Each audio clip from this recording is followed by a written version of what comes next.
I'm Mike. I'm Sam. Let's get into it. Here it comes. That's just what he did, and he got a swing and a miss from Correa to get out of the inning. Oh, Joe Kelly strutting his way off after an interesting inning. Welcome to episode 37. A bit of a hiatus we've had, but we're back. A lot of football news pouring in and out since sports are back. I mean, there's a lot to talk about. Some old news we'll start off with is Jamal Adams. So Jamal Adams requested a trade, and a lot of people thought, oh, he's just requesting a trade. You know, nothing's gonna really happen. But he called out his head coach Adam Gase, and then he was traded the following day. So the trade consists of Jamal Adams and a fourth-round pick to the Seahawks for 2 first rounds, a third round, and then their safety McDougal, which I mean, he's a pretty solid player. So they can't really. The Jets, with a team that had no leverage, they got a great package from the Seahawks. So I'm very impressed with what the Jets were able to come out with after this trade. Yeah, I'm so surprised that the Jets, I mean, usually when you have a disgruntled player, everybody knows, not only in an NFL circle knows he has to be traded, but everyone in the media knows. Now, I know with the DeAndre Hopkins trade, I think a lot of people in NFL circles knew he had to be traded to the point where, yeah, that does diminish his trade value, but it's not like the media knew. It's not like everybody else knew. So the fact that the Jets were able to get such a haul out of a player that was so disgruntled and they just had to trade is very surprising. Now, I'm very surprised equally at the media's reaction to this, because not only does the media kind of like to go after the New York Jets and just New York sports teams in general, but usually they don't really give them high praise. And I was so surprised to see the overwhelming majority of people say the Jets flat out won this trade. Arguably, the Jets fleeced this trade.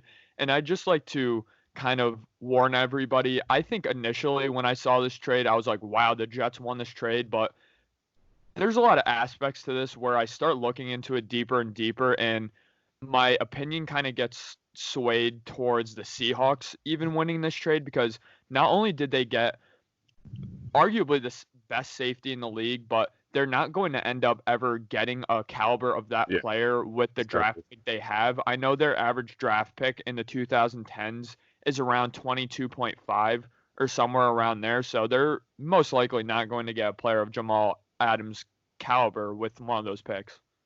I mean, yeah, you can argue that he's a top 10 player in the NFL, top 5 player in the NFL. And a player like him, he is so smart pre-snap and in the middle of plays that he's going to make your whole defense better. But the problem was people were acting like the Seahawks, their defense is now stacked. Obviously, they do have great players with Jamal Adams and Bobby Wagner, Bruce Irvin, Shaquille Griffin is a pretty solid cornerback, but they're still ways away from what they used to be with the Legion of Boom. They still have to make a lot of moves, but they might have given up a lot for a team that their Super Bowl window is barely open. That's the thing. They should be building for the future. They've been rebuilding, like quote unquote rebuilding, but they've been making the playoffs. I think that a team that's really focusing on the future, although they have had some bad drafting nights and such like that, but I mean, it's a good trade. Jamal Adams is a fantastic player, but they did give up a lot, and I just don't know how they're going to rebuild to become a Super Bowl caliber team with this.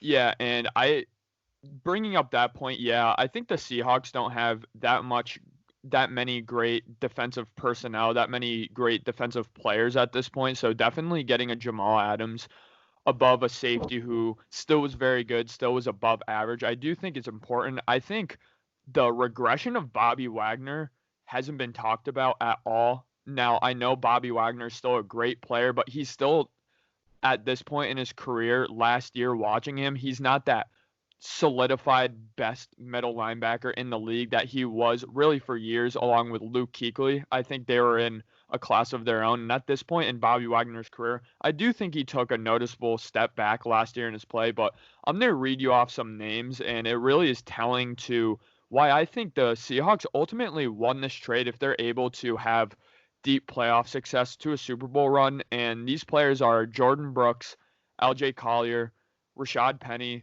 Jermaine Ifedi, and those players are the last 4 first-round draft picks that the Seahawks have made over the last 4 years, and those players are no-name players. The those players are bona fide scrubs, in the words of Stephen A. Smith. So, I mean, the Seahawks, you can ask any Seahawks fan, they've been embarrassingly poor at making first-round selections. So even considering not only are you going to have a late draft pick with those picks, you're picking with an organization who have a track record of being a very poor first-round selecting team. So when you can get a solidified superstar instead of rolling the dice on 2 more players in 2 more years, I do think it was smart for the Seahawks to kind of, again, trade some assets that aren't really even first round assets for them at this point in their track record. And again, just to get a superstar to really back up that secondary.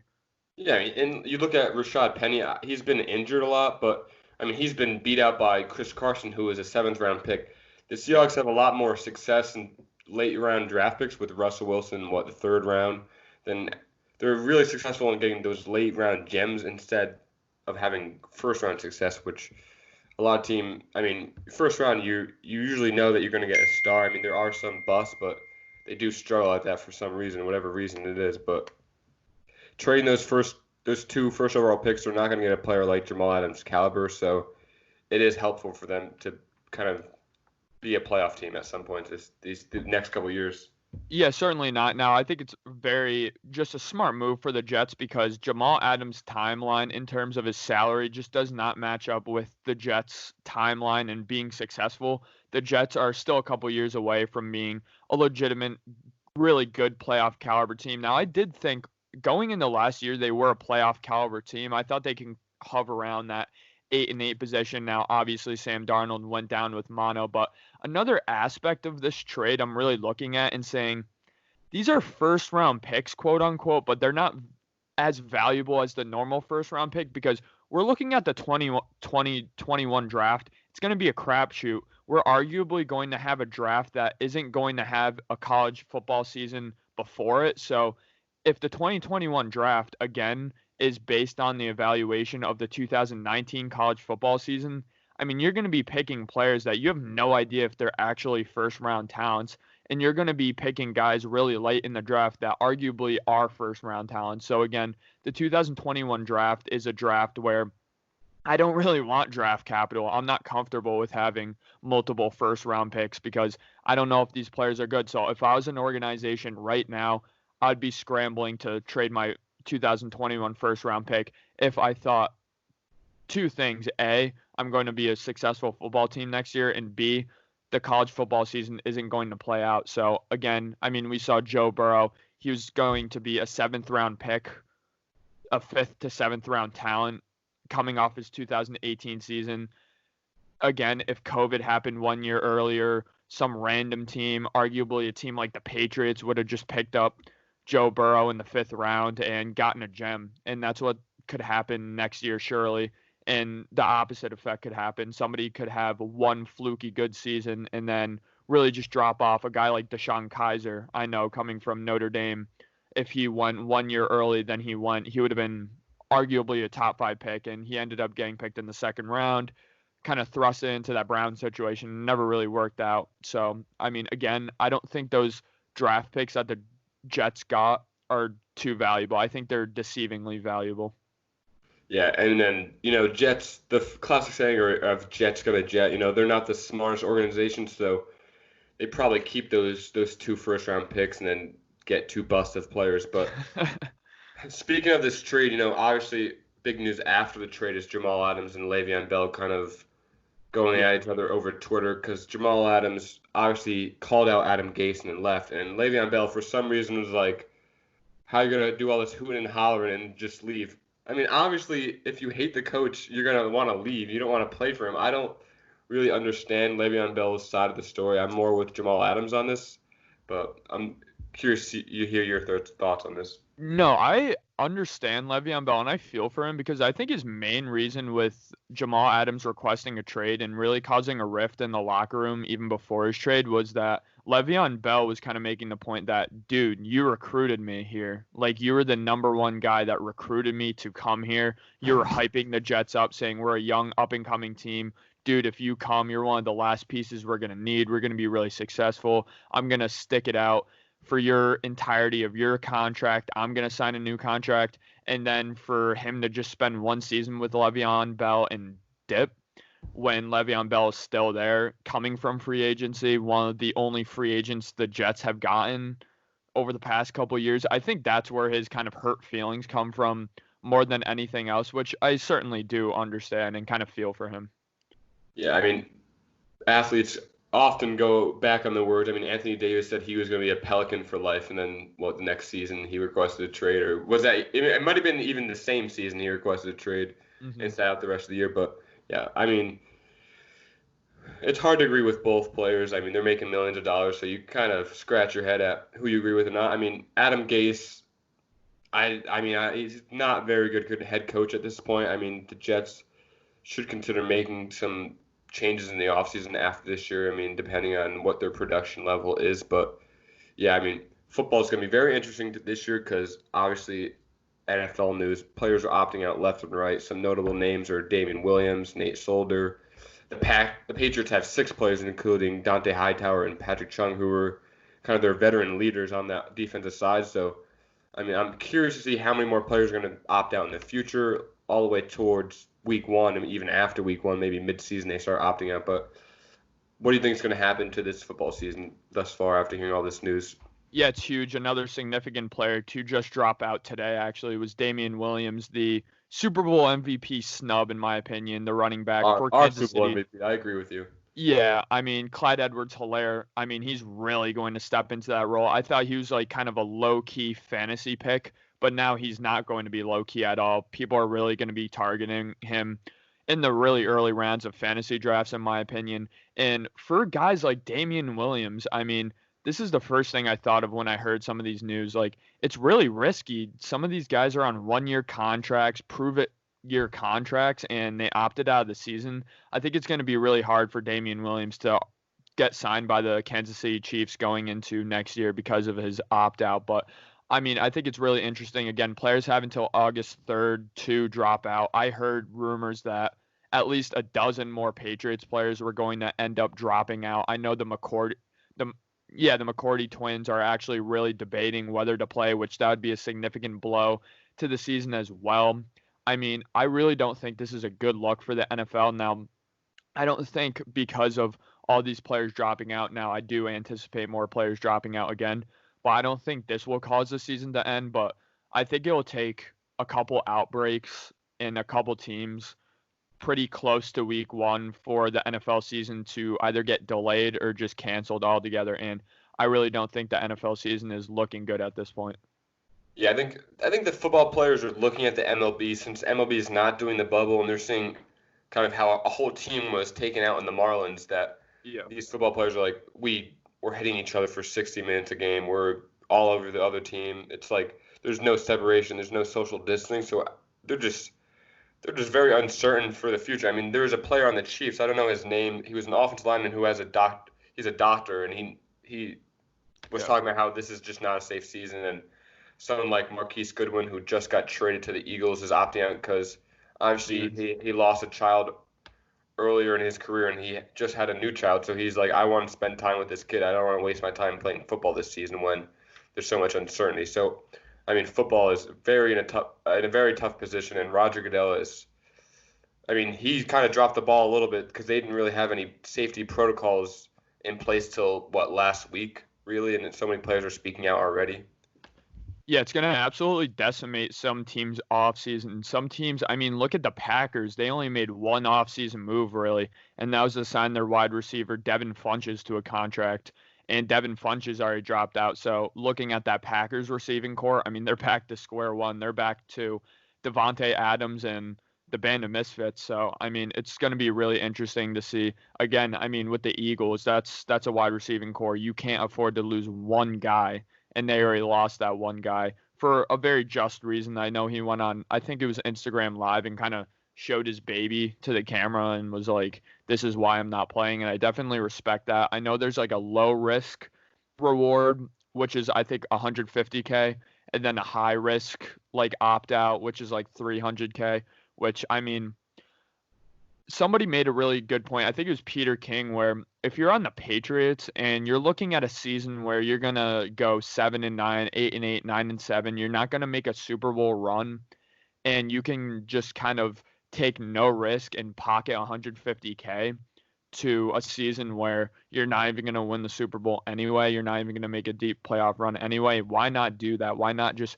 not have a risk to get COVID and then just, again, take the money and run? So I think we're going to see a lot more players do that.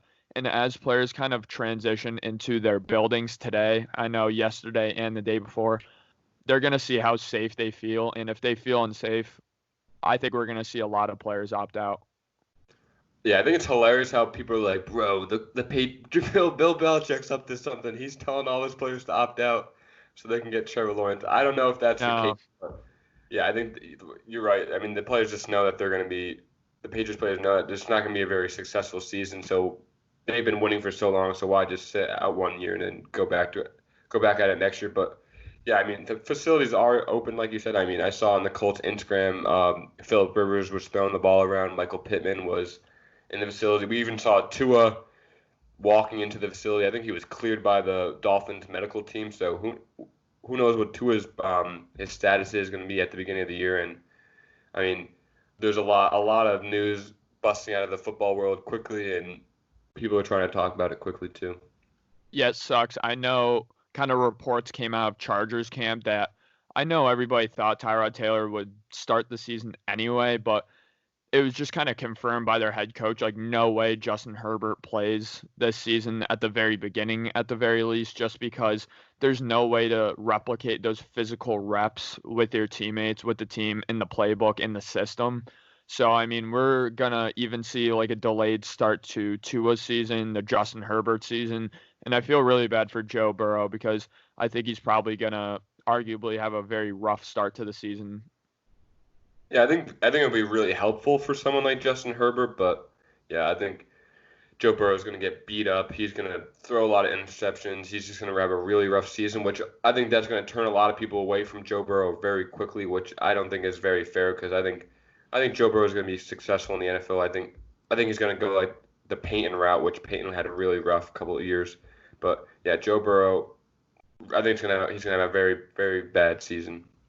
Yeah, no, I could see that happening as well. I mean, especially if some of your offensive line, some of your wide receivers go out with COVID and you're just kind of out there with a bunch of scabs. I know this season is kind of like the closest NFL season to this is like the scabs where the players kind of dropped out and the week of they had to just kind of collect a bunch of players and play. It's going to be similar to that where we're going to see teams with a bunch of random players on there. A lot of XFL guys are going to get an opportunity. Hell, even a lot of Canadian football guys or Alliance Football League guys, I think are going to get a chance this NFL season to kind of suit up and show what they got. So that's going to certainly be interesting.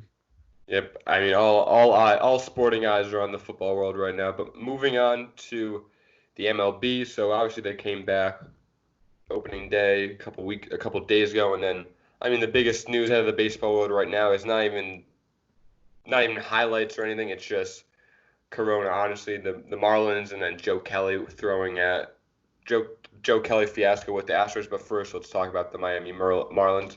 So as of right now, I think it's 19, 14 the other day, but it's 19 players and coaches have tested positive Corona. So, I mean, their season is halted right now until they can quarantine and all their players can test positive. I mean, it's been a ripple effect affecting the Yankees, affecting the Phillies.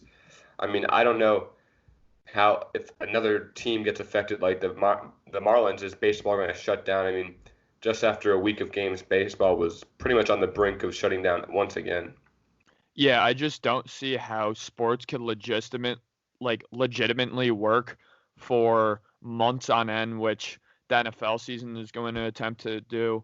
The MLB is attempting to do currently. I mean, I just don't see how it's feasible without an actual bubble like the NBA is doing. And of course, that kind of quote unquote bubble that the MLB has been trying to keep up has already been bursted, and it's not quite the bubble. I mean, it's really not a surprise that the first team to kind of have an outbreak is that Florida team. Obviously, COVID is the worst in Florida. So, I mean, it's really not surprising, but certainly disappointing. But again, there's just no way to kind of prevent that from happening. If, again, you're not inside of a bubble, there's really just no way to prevent that. And I actually saw that some Marlins staff like asked a player whether they should play or not. Like, it wasn't even an executive decision. Some player just made the decision. So I thought that was very interesting as well.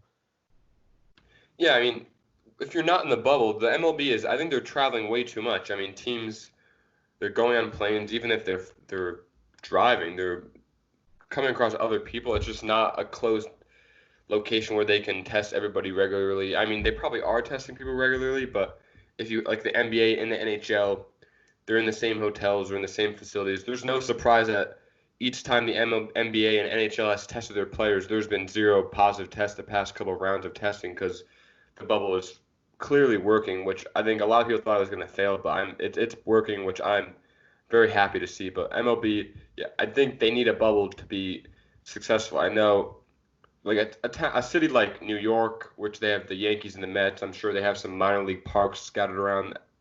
I mean, maybe New York can host a bubble, or even maybe Chicago, which has the Cubs and the White Sox. If they can go into cities with multiple teams, like the Bay Area, even the Bay Area with Oakland and the Giants, but if they can go into cities with multiple stadiums and even smaller minor league stadiums, maybe they can kind of bubble up that area. But they should have planned. I think they should have planned this before the season even started. I think it might be too far gone and too far removed because you saw the Yankees didn't even have anyone test positive. They had to quit some of their games because they just couldn't play because the visiting locker rooms for the Phillies had to be sanitized. So the Yankees already lost a couple games.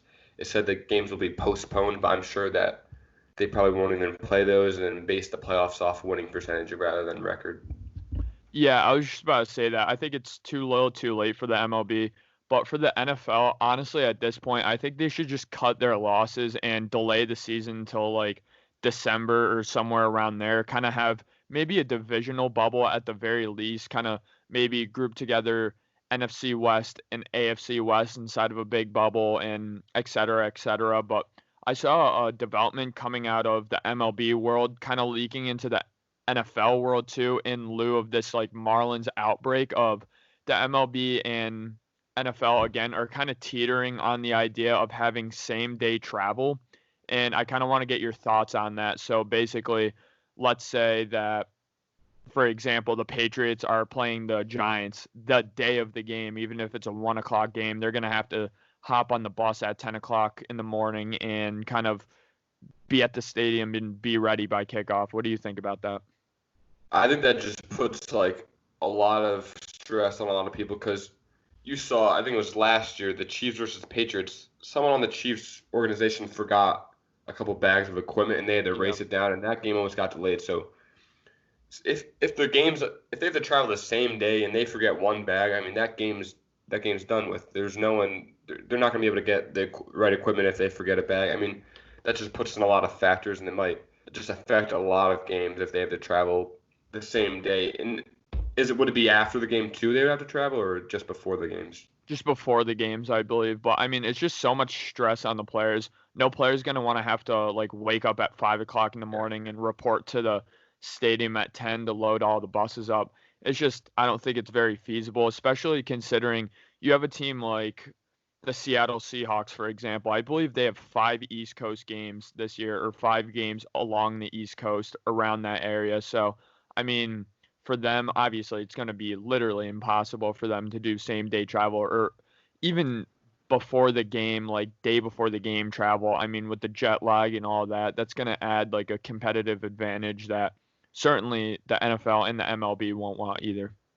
I mean, the NFL might need to just change up the schedules for each team and just have East Coast teams playing East Coast, kind of what the MLB is doing, how they're doing regional games, and they might just have to revamp the whole schedule for the NFL season.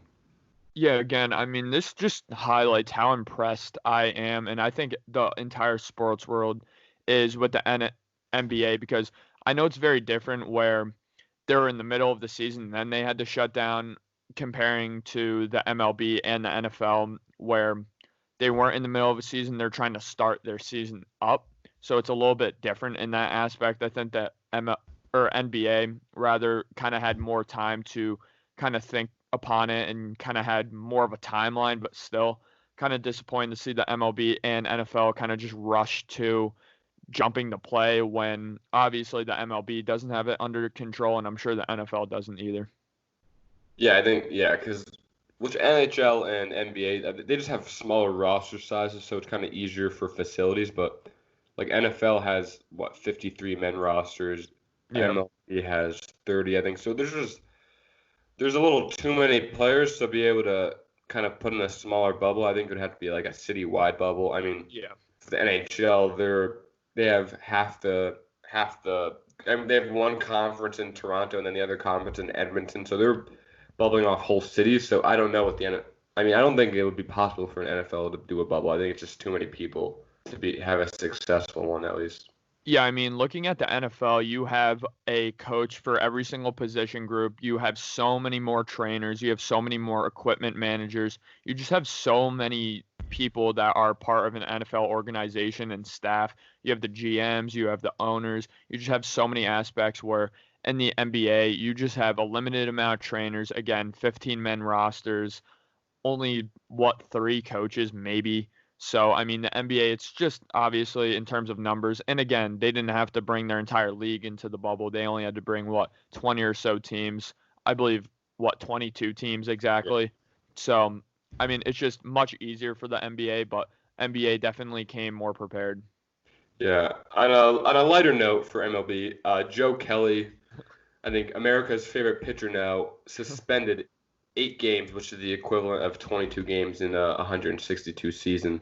Wow. So that is more than any player on the Astros would suspend it, which is frankly astonishing. But yeah, he threw at Bregman, walked 2 batters, he threw at Correa, then he struck Correa out and gave him an all-time just mocking face, just you're gonna cry face, and it was just hilarious. Then that ignited bench clearing kind of no one fought each other, but it was just kind of a bench clearing standoff, I want to say. But the MLB did not like that at all. I mean, I think it's extremely stupid for Joe Kelly to be suspended 8 games for just throwing at a person. I mean, he did throw at Carlos Correa's head a little fast. I think it was a fastball or 96 miles per hour, I believe. Yeah, Joe Kelly is a bit of a wild card. He's been in fights before in his MLB career, throwing at Tyler on the Yankees a couple years ago and having a fight there. And there's a video over him during quarantine when he threw a pitch in his backyard and hit a window. So maybe he doesn't have the best control with his pitches, but I don't think he should have an 8-game suspension, in my opinion. I mean, this is just all the MLB's fault, though, because if they properly reprimanded the Astros and these players weren't even playing, then this situation wouldn't even have happened.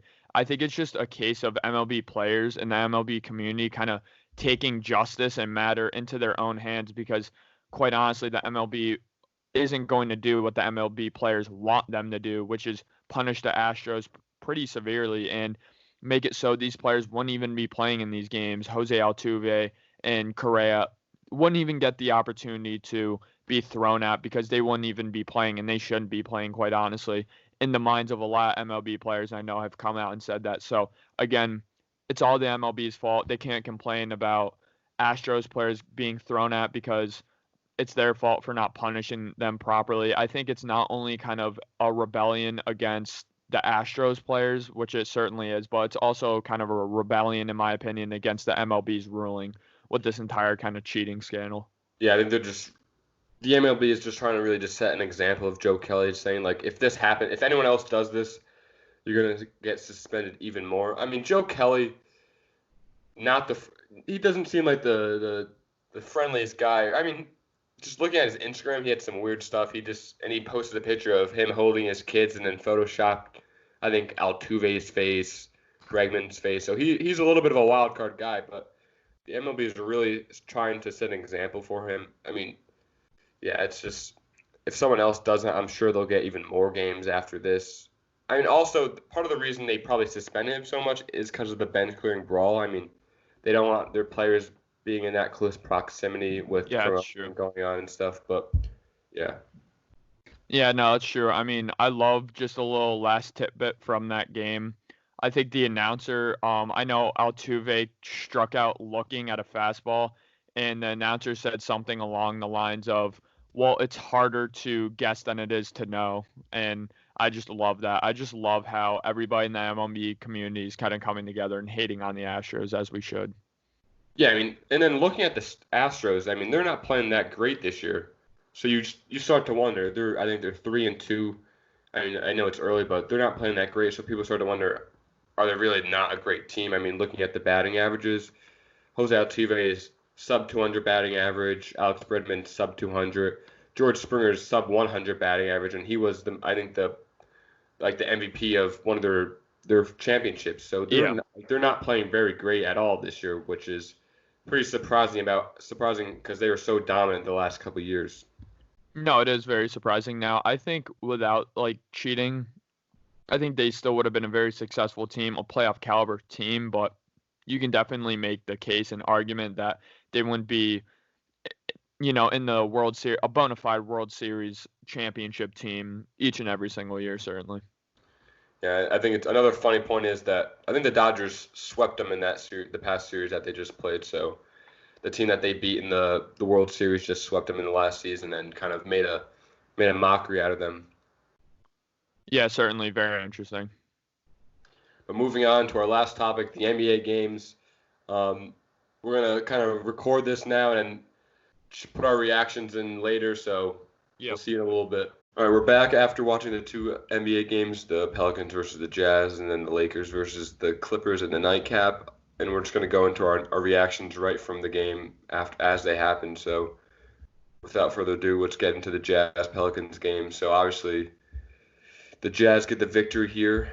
It was the Pelicans kind of blew a little bit of a lead. They were up by, I believe, 20 points at one point in the third quarter, and they lost the game 106-104. So what are your reactions after watching this game? Really interesting game. Really happy that both NBA games were so just down to the stretch. Both were decided by 2 points.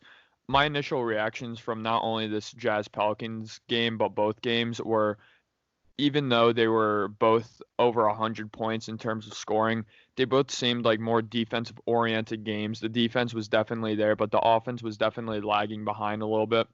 I was certainly disappointed to see that Zion Williamson only played 15 minutes. I thought that at the end of the game, the Pelicans really just needed a bucket. They really just were struggling to score late in the stretch.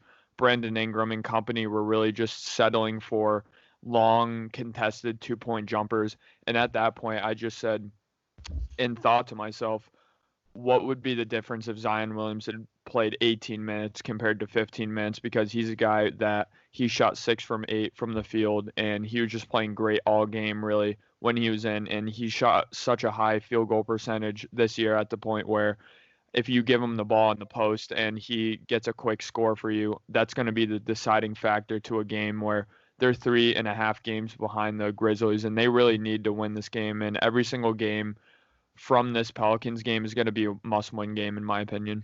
Yeah, I'm really surprised they didn't put Zion in the last 3 minutes. I mean, Brandon Ingram did play great with 23 points, but he got a little cold down the stretch, and he was missing some big buckets that could have changed the course of the game. So without Zion in there, it kind of really just made them strong on offense because people knew that the ball was going to go to Brandon Ingram on those crucial possessions. So when Zion wasn't in there, they really kind of just slowed him down on offense. But something that stuck out to me was how poor Lonzo Ball played. Yeah. 4 points. I mean, could not finish around the hoop at all. I mean, he was missing layups, breaking layups.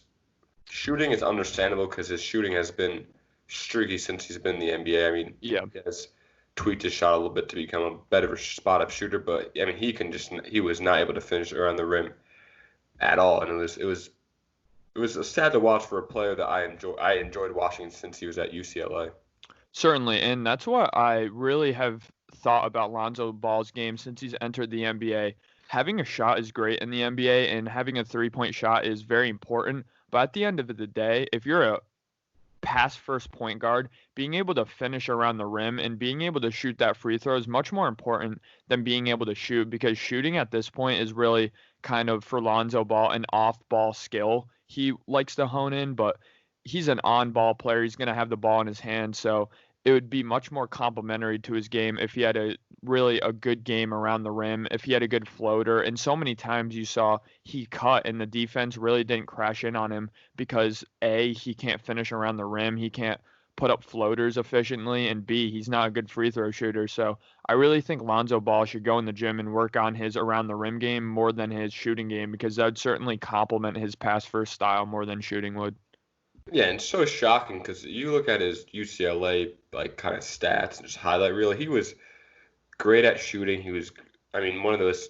There's a famous video of him doing that steep step back near the logo and singing it, and then he was good at finishing around the rim and dunking. And now he just kind of fell off a little bit once he joined the NBA. I mean, once a top prospect, and now he's just a great defensive and passing point guard, but scoring is just very limited with him.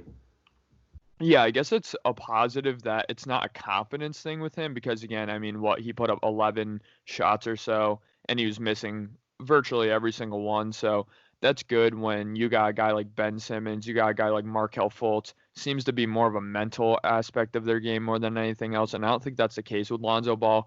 It just comes down to skill. It comes down to translating his skill that he had at Chino Hills and that he had at UCLA, transitioning that into an NBA game, playing a defensive player of the year in Rudy Gobert, and they really weren't able to do that. I thought that was another thing that they really struggled on was the defensive boards. I mean, they had Jackson Hayes and Derek Favors, a very undersized center, in the majority of the game, and they really just weren't able to get it done. That inside defense was just shred up all game, even when Zion was in the game. Yeah, they were at points they were terrible inside. I mean, there was one possession where the Jazz got 4 offensive rebounds. I mean, the Pelicans were just allowing second chances left and right, and that's how they lost this game pretty much. I mean, they were, like I said, they were up by, I think, maybe 20 points. It might have been a little more, a little less, but they were up by a considerable amount, and they blew that lead midway through the third quarter. I mean, I know down the stretch, Donovan Mitchell did play really well. He took over a lot and kind of put the team on his back, but there's no excuse when you're up by that much and losing that game. And I think a positive for the Pelicans having no crowd is because they're so young. I think that might be in their favor because, I mean, obviously they're not a playoff team at the moment. They're kind of outside looking in, but they did play really well against a higher seeded Jazz team with no crowd. So for a younger team, this might be really helpful for them, even though they did lose this game. I'm trying to look at some positives in the loss. Yeah, certainly. I mean, again, some positives going into this game. Brandon Ingram played really well. I know Kevin Durant tweeted that boy 14 is bad in terms of very good. So, I mean, Brandon Ingram, for the majority of the game, he played very good. JJ Redick played really good in this game. But, again, I mean, it was just interesting to see some of Alvin Gentry's kind of rotations. I thought those were kind of lacking at times. And, again, the biggest question that I came out of this game is I know Zion Williamson is still coming off that torn meniscus, but is Zion Williamson ever going to be a 35-minute per game guy? Because in order to be a superstar, in order to really affect wins and losses in the NBA, you're going to have to be playing 35 minutes per game plus. I mean, the only guy I can think of in NBA history that's been able to be a superstar player, MVP caliber player, and only play around 30 minutes was Giannis Antetokounmpo this season, who averages just around 30 minutes a game. I'm sorry, but that's very rare. So, I mean, if Zion Williamson, again, he's going to have to condition, he's going to have to get healthy for this Pelicans team to be good, because if he's getting 15 minutes to 20 minutes a game in this bubble, they're certainly not going to make a playoff run, a playoff push for that spot, and certainly looking ahead, they're not going to be playoff contenders without Zion Williamson.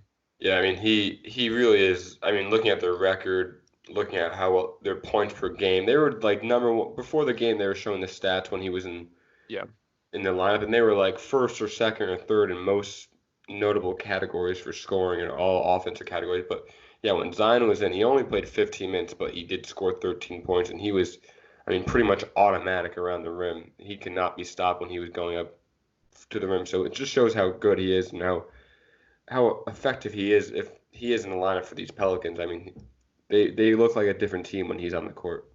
Yeah, again, projecting for this team for the future, I really do think they have their starting lineup rounded out for the most part. They have Lonzo at the point. They have Brandon Ingram at the 3.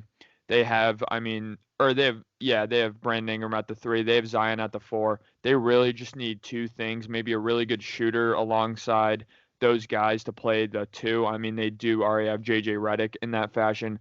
A really, really good team defender. I think he showed that off today. A really high effort player, a very high IQ guy. Obviously, in terms of one-on-one defense, he's very poor at that just because of his physicality. But again, JJ Redick, a great leader, a guy that really, without him, I think this game wouldn't even be that close. That's how good JJ Redick played tonight. But again, if this team is able to get a really good center, a really good rim runner, even a guy like JaVale McGee who plays good defense, is good around the rim, I think this team is a playoff team.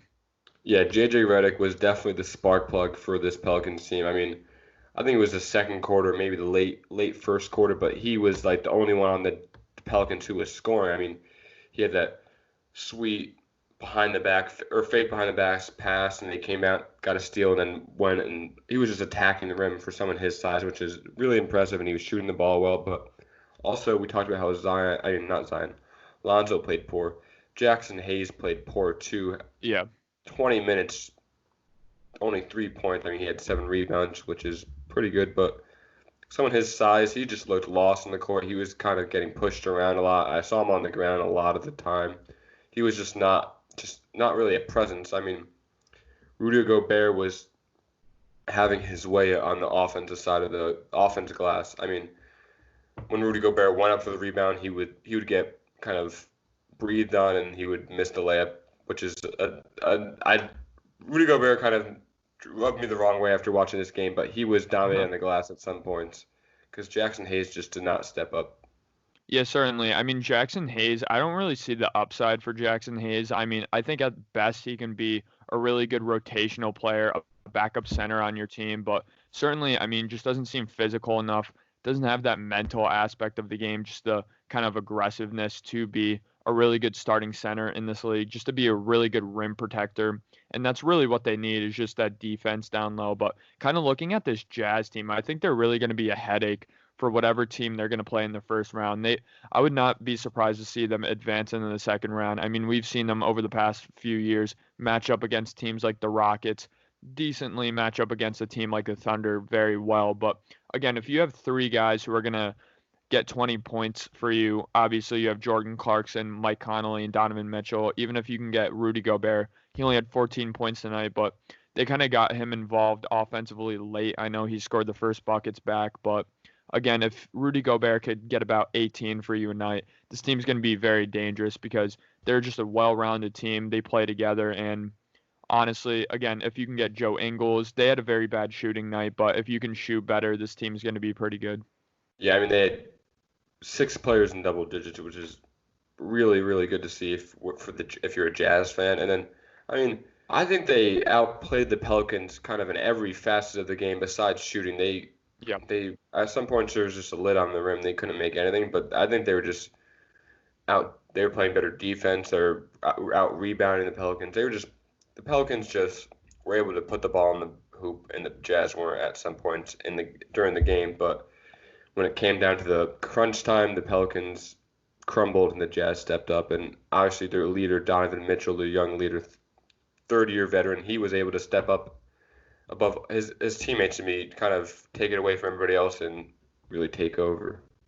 Yeah, again, I mean, I think this game is very deceivingly close. I think the Pelicans' lead for the majority of the game really was kind of deceiving because, again, you had really hot shooting at some points from guys like Drew Holiday.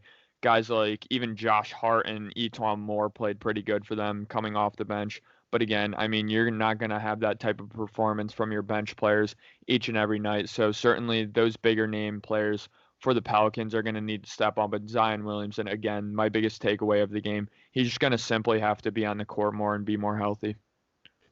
Yep, and I mean, the Jazz, their next game is against the Thunder, so that'll be a fun game to watch. And then the Pelicans will be playing the Clippers next as well. Speaking of Clippers, the next game of the night was the nightcap, the grand finale of the opening day, and it was the battle of LA Lakers versus Clippers. And the Lakers won 103-101. I mean, the fourth quarter of that game was as exciting as it gets for basketball. I mean, You had Paul George making that clutch three to tie it up. LeBron missing the shot, getting his own rebound, and taking the lead. I mean, it was very, very exciting. But what are your thoughts on kind of the beginning of the game? And it was a sloppy defensive start. Yeah, just so many turnovers. I mean, certainly disappointed for the Lakers in some assets that they weren't able to win by more points. I mean, obviously they only won by 2 points with a LeBron putback at the end of the game, and then LeBron really played phenomenal defense on Kawhi Leonard really all game, and then obviously switch on to Paul George, played really good defense there. I really did not think that was a foul. I thought that was clean. I really hate when NBA players and basketball players in general, when they take their last shot, they try to draw a foul and try to get the free throws instead of simply just trying to make the shot. I was never a fan of that. I thought that's what Paul George did there. And usually at the end of games, refs kind of let the players play. That's really what happened. Again, I think he made a mistake trying to lean into that shot. He should have just shot his normal shot, and I think that could have fallen for him because shots were definitely falling for Paul George all night. I mean, he scored 30 points tonight.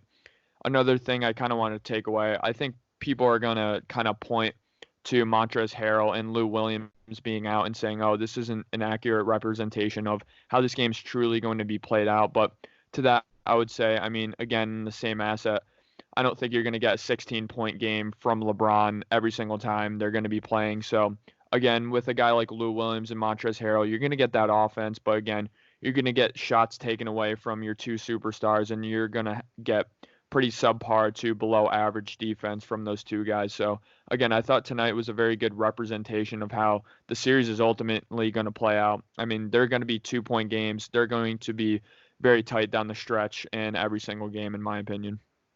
Yeah, I mean, the Lakers played really well, but the Clippers, I mean, outside of Kawhi and Paul George, and Patrick Beverley did play really good this game. I'll give him that. But, I mean, there's no really support for the Clippers. So they could be missing Montrezl Harrell and Lou Will. But, I mean, you're not going to be able to win championship if you're like, oh, we don't have those players. But other players have to step up in order for you to make deeper playoff runs. I know the Clippers are probably the favorite to win the NBA championship. But if they go out to games flat like this with their bench players, which is probably the strongest part of their team, their bench is better than most teams' starting units. I mean, if their bench comes out weak, they're gonna lose basketball games. And this, I think the Clippers came out a little dry. I mean, it was a close game; they almost won, but they definitely can play a lot better.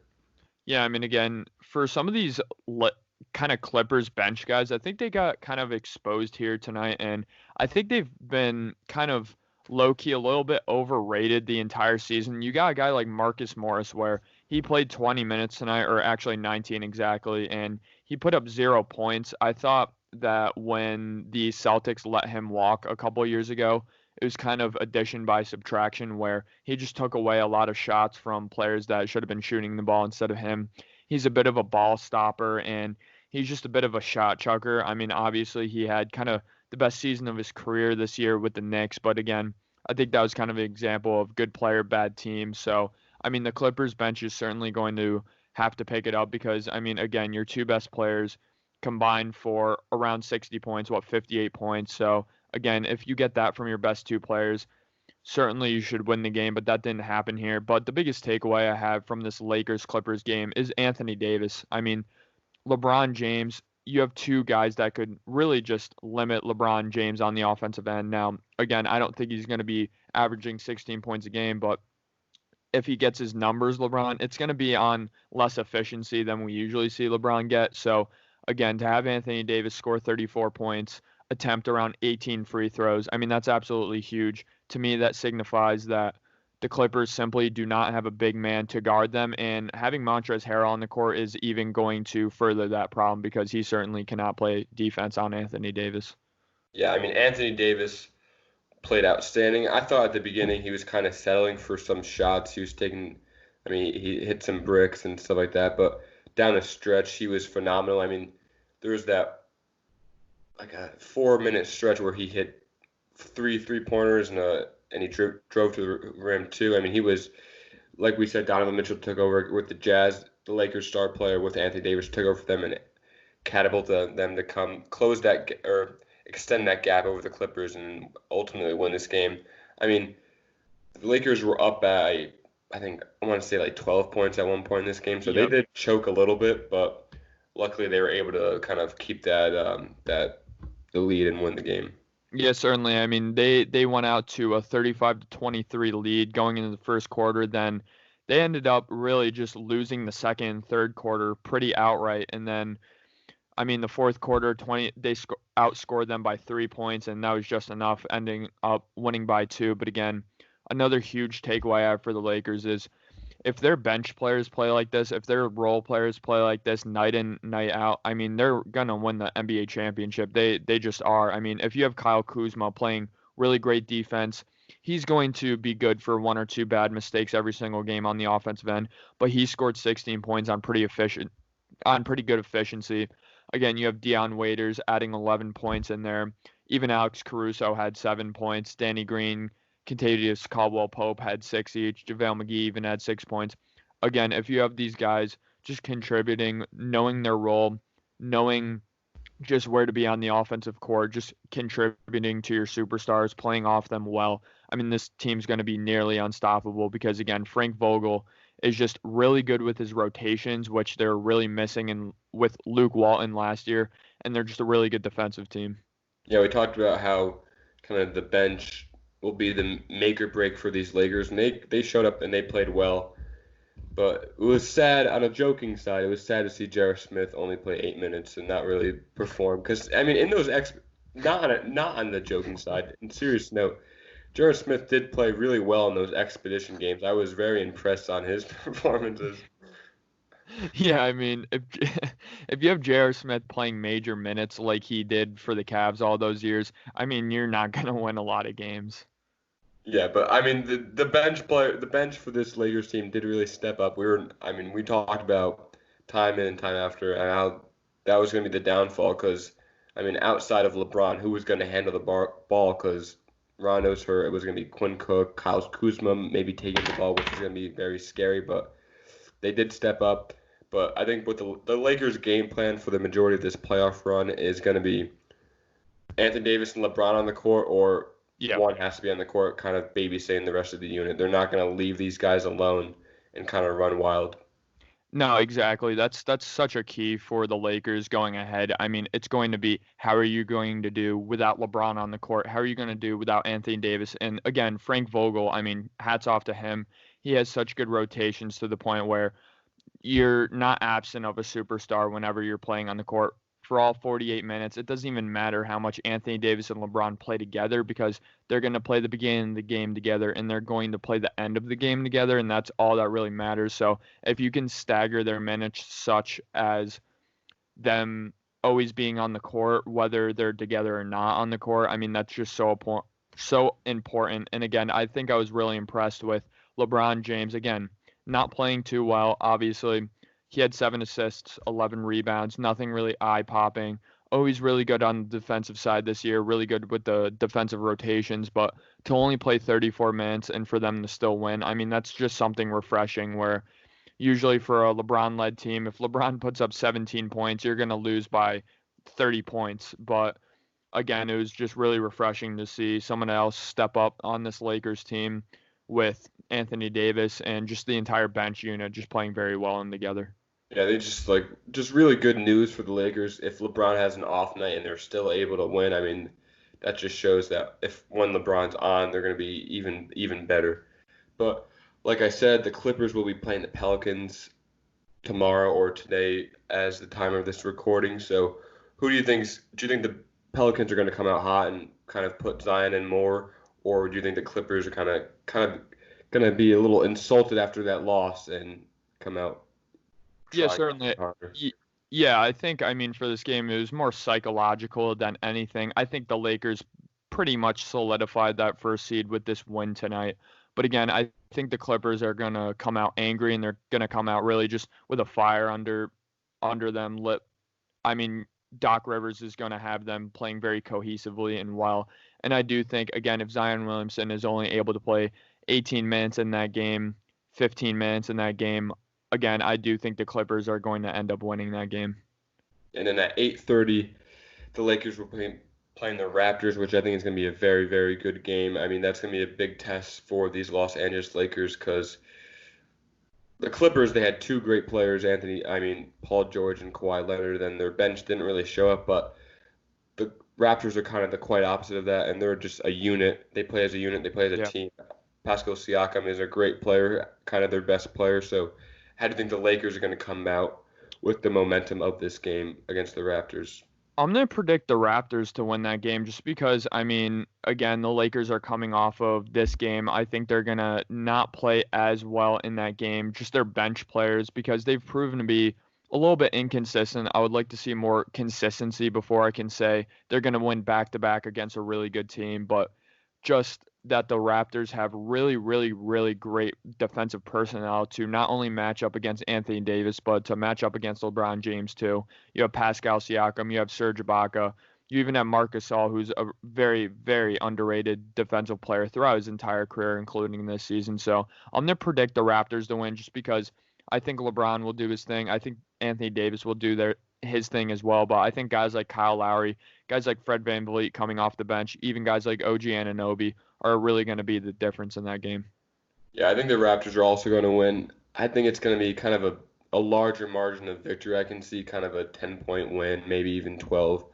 I think the Lakers are going to, even though they did win this game, I think they're going to come out a little bit flat because I think they poured a little too much heart and soul into this game where it's going to hurt them against the Raptors.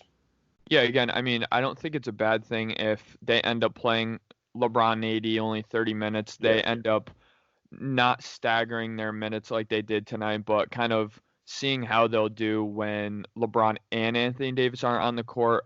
I wouldn't be too surprised to see Quinn Cook, a guy that played 0 minutes tonight, maybe play 10 minutes. A guy like J.R. Smith, who only played 8 minutes, maybe get 16 minutes in there. Markieff Morris only played 3 minutes.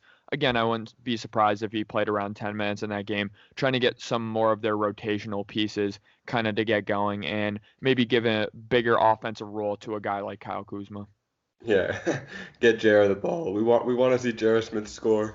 Yeah, we want to see Hennessy, baby. We want to see those half-court shots. We want to see those fadeaway threes that he got from 2K. But yeah, very, very entertaining first night of basketball back in the bubble. I couldn't have asked for some better games, but yeah. We hope everybody enjoyed this episode. We'll see you in the next one.